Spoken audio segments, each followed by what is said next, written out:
রাজ্যের ক্রীড়ামন্ত্রী অরূপ বিশ্বাস এবং দমকল মন্ত্রী সুজিত বসুর পদত্যাগ দাবি করে কলকাতা মহানগরীতে প্রতিবাদ। আপনারা জানেন, যুব ভারতী স্টেডিয়ামে মেসি এলেও তাকে দেখতে পাননি সাধারণ দর্শকরা, আর এতে ক্ষুব্ধ হন গ্যালারিতে দর্শক আসনে বসে থাকা ভক্তরা। চলে তাণ্ডব লীলা।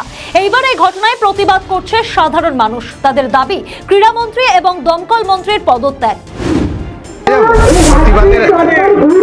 এই প্রতিবাদের একটাই কারণ, যে কারণটা হলো আজকে লিও মেসি কলকাতায় এলো এবং লিও মেসি কলকাতায় এসে আমরা বাংলার মানুষ চেয়েছিলাম তাকে একটু পাবো, কাছ থেকে পাবো, দেখতে পাবো।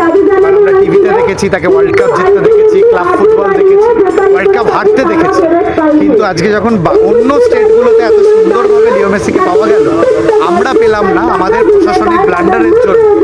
এবং কিভাবে নেতা মন্ত্রীরা তাদের পরিজনদের, বিশিষ্টজনেদের আঁকড়ে ধরে তাদেরকে ছবি তোলানো হবে, তাকে ঘিরে ধরে এমন একটা কেওয়াস ক্রিয়েট করা হলো যে তার একটা ইন্টারন্যাশনাল সিকিউরিটি, সেও থাকতে পারলো না বেশিক্ষণ। যারা কষ্ট করলো, টাকা পয়সা দিল, টিকিট কাটলো, তারা লিও মেসিকে একটুও পেলো কারা? যারা বছরের পর বছর ধরে চুরি দুর্নীতির সঙ্গে যুক্ত, তারা পেলো হচ্ছে লিও মেসিকে, তাদের পরিবার পরিজন পেলো লিও মেসিকে। আজ শতদ্রু দত্তকে অ্যারেস্ট করা হয়েছে, কিন্তু এই যারা নেতা মন্ত্রীরা যুক্ত তাদেরকে ডাকা হচ্ছে না, তাদেরকে জেরা করা হচ্ছে না। এইটা আমার ব্যক্তিগতভাবে একজন ফুটবল প্রেমী হিসেবে ক্ষোভ, যে এই যে অব্যবস্থা, এটার পেছনে তো শুধুমাত্র যে আয়োজক শুধু তার নাম থাকতে পারে না, এটা একটা প্রশাসনিক, এটা একটা সরকারি ব্লান্ডার। সেইটা খতিয়ে দেখার জন্যই আজকে আমাদের এই কর্মসূচি, এই দাবি, এবং এটা খুব লজ্জার, বাংলার মানুষ হিসেবে খুবই লজ্জার।